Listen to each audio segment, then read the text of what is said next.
Nouvelle vidéo de la playlist Calculer des dérivés, passer de débutant à champion. Dans cette vidéo, je te propose un exercice d'application pour mettre en pratique ce que nous avons vu dans la vidéo de cours sur la ceinture bleue. Si tu n'as pas vu cette vidéo ou que tu découvres cette playlist, je te mets tous les liens nécessaires dans la description. Pour l'exercice sur la ceinture bleue, c'est parti!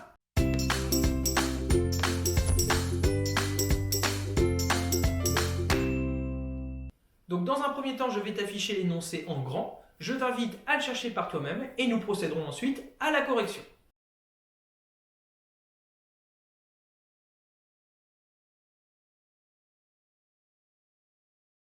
On passe à la correction de l'exercice. J'ai réécrit ici l'énoncé de la première question.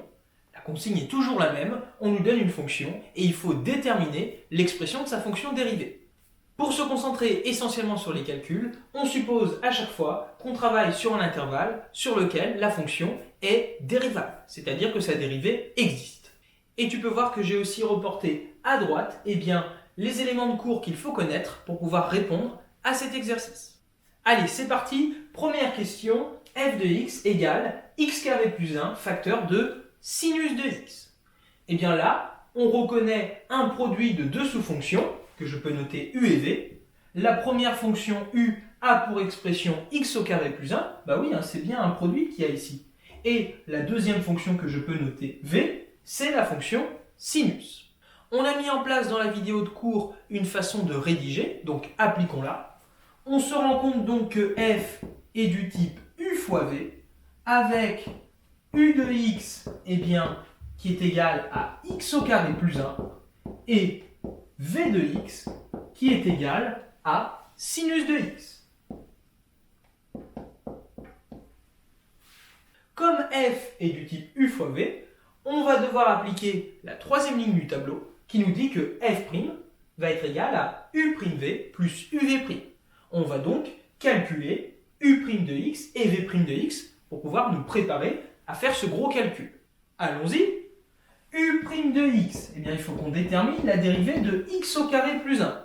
La dérivée de x au carré, c'est 2x, auquel on additionne la dérivée de 1 qui vaut 0, donc u' de x est égal à 2x. On fait pareil pour v', v' de x, ça va être la dérivée de sinus de x, c'est une fonction usuelle, il faut connaître l'expression de sa fonction dérivée, et c'est cosinus de x. Voilà qui termine la préparation de notre calcul. On peut donc maintenant calculer f' de x qui est égal à u' fois v. Donc on va utiliser les expressions des fonctions u' et v. Ça nous fait donc 2x multiplié par sinus de x plus u fois v', c'est-à-dire x au carré plus 1 multiplié par cosinus de x. Alors on peut réécrire cette expression un tout petit peu plus simplement parce qu'on voit qu'ici le symbole de multiplication n'est pas forcément nécessaire. Ça nous fait donc f' de x est égal à 2x sinus de x plus x au carré plus 1 facteur de cosinus de x. On a ici une expression qui est relativement simple. On pourrait, si on voulait s'amuser à tout développer ici, je ne pense pas que ce serait forcément une très bonne idée. Donc, on va s'arrêter là. On a réussi à déterminer f' de x. Il y avait une petite source d'erreur ici. Peut-être que tu as oublié de mettre des parenthèses ici, mais attention à ne pas te faire avoir. Là, quand on faisait u fois v', tu dois faire l'expression de u, c'est-à-dire x au carré plus 1, multiplié par v', c'est-à-dire l'expression de u tout entière, multipliée par cosinus de x. Donc, les parenthèses ici sont absolument indispensables. Cela termine donc cette première question. Deuxième question, g de t égale t au carré plus 3t plus 1 facteur de t-4. On prend le temps de regarder la fonction g, quelle est son architecture? On se rend compte que la fonction g, c'est un produit de deux facteurs. Donc, qui peut faire intervenir l'expression de deux sous-fonctions. La fonction u qui a pour expression t au carré plus 3t plus 1 et la fonction v qui a pour expression t-4.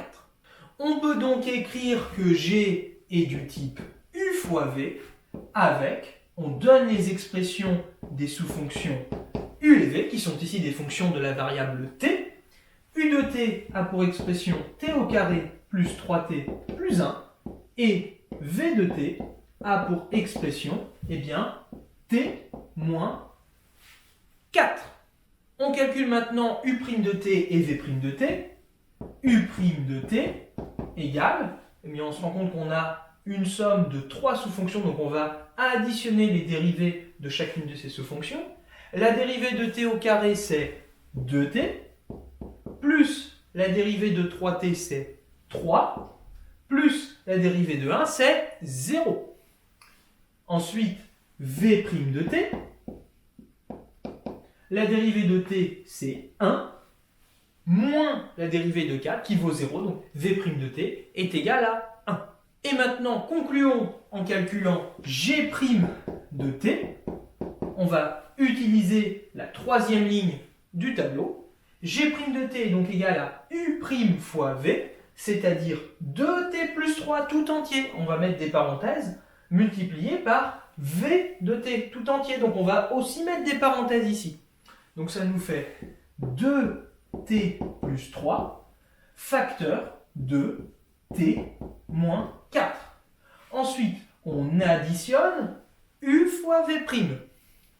L'expression de la fonction u, c'est t au carré plus 3t plus 1, et c'est tout ça, donc parenthèse, qu'on va multiplier par v' par 1. Bon, c'est gentil. Donc ça nous fait t au carré plus 3t plus 1 multiplié par 1. Alors là, je propose de tout développer pour avoir après une expression de g' de t la plus réduite possible. Allons-y. Donc là, 2t plus 3 facteur de t moins 4. Donc on va faire une double distributivité. 2t fois t, ça fait 2t au carré. Plus 2t fois moins 4, donc ça fait moins 8t. Plus 3 fois t, donc plus 3t. Plus 3 fois moins 4, c'est-à-dire moins 12. Et là, le deuxième terme, c'était t au carré plus 3t plus 1 multiplié par 1. Donc, autrement dit, plus t au carré plus 3t plus 1. On va maintenant réduire en rassemblant les termes de même degré ensemble. Donc, on commence par les termes en t carré. Donc, 2t au carré plus t au carré, ça fait 3t au carré. Ensuite, les termes en t, moins 8t plus 3t, ça fait moins 5t. Moins 5t plus 3t, ça fait donc moins 2t. Et enfin, les termes constants, on a moins 12 et le petit plus 1 qui se cache là-bas. Ça nous fait donc moins 11. Et on a ainsi une forme développée pour l'expression de g' de t. G' de t égale 3t au carré moins 2t moins 11. Donc là, dans cette question, il fallait encore faire attention à ne pas oublier les parenthèses. Troisième question, h de x égale cosinus de x fois sinus de x. Et bien là, on reconnaît encore une fois un produit de deux sous-fonctions. Qui joue le rôle de u, c'est la fonction cosinus. Qui joue le rôle de v, c'est la fonction sinus. On peut donc écrire que h est du type u fois v. Et on précise avec, eh bien, u de x égale cosinus de x et v de x égale sinus de x. Ensuite, eh bien, on va calculer u' et v', parce qu'on en a besoin. Donc, u' de x est égal, alors la dérivée de cosinus de x, c'est moins sinus de x à connaître. Et v' de x, la dérivée de sinus de x, c'est cosinus de x. Donc, égal cosinus de x. On peut maintenant passer, eh bien, au calcul de h' de x. On est guidé vraiment toujours par cette propriété. u'v, donc moins sinus de x fois sinus de x. Donc, moins sinus de x fois sinus de x.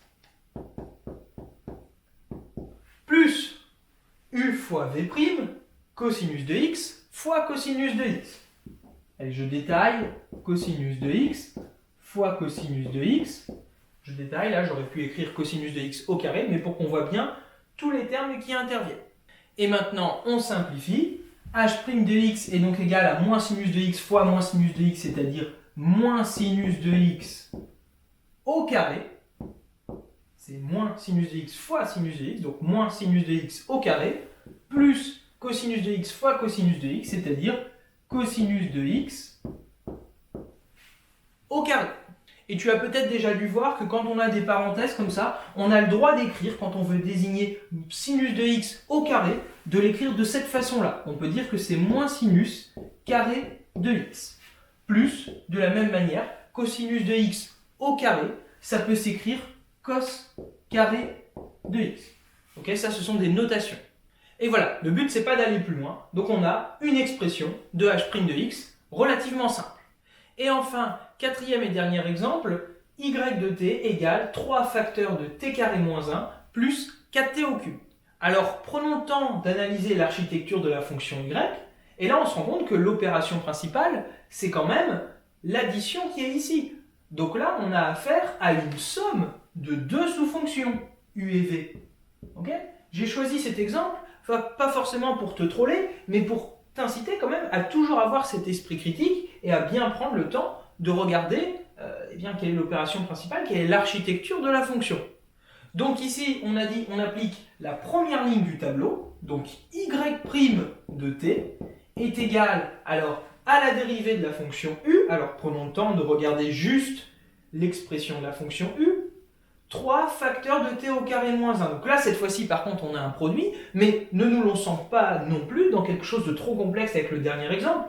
On a ici, un produit d'une constante avec une expression que l'on sait dériver. U tout seul, là, c'est du type la deuxième ligne du tableau. Je l'écris, peut-être ce sera plus facile à visualiser. Donc, on garde la constante multiplicative 3 et on va multiplier par la dérivée de t au carré moins 1. Mais la dérivée de t au carré, c'est 2t, et la dérivée de 1, c'est 0. Donc là, on a 3 multiplié par 2t. Et ensuite, on va additionner la dérivée de 4t au cube. Ça, on sait faire. C'est 4 fois la dérivée de t au cube, c'est-à-dire t au carré. On peut maintenant simplifier cette expression. Donc, 3 fois 2t, ça nous fait 6t, plus 4 fois 3t au carré, c'est-à-dire 12t au carré. Bon, si on voulait, on pourrait réécrire cette expression en mettant les termes au carré devant. Bon, ce n'est pas forcément nécessaire. Donc voilà, y' de t est égal à 6t plus 12t au carré. Donc vraiment, toujours, à chaque fois que tu dois calculer une fonction dérivée, pose-toi toujours la question, quelle est l'architecture de la fonction avec laquelle je travaille? Tu sais donc maintenant dériver des produits et des sommes de sous-fonctions. Alors il y a un peu plus de technicité, mais bon, on a vu que si on pose bien les choses, on finit toujours par s'en sortir. S'il y a besoin, n'hésite pas à te reporter à la vidéo du cours associé. Sinon, je te donne rendez-vous à l'étape suivante, c'est-à-dire à la ceinture marron.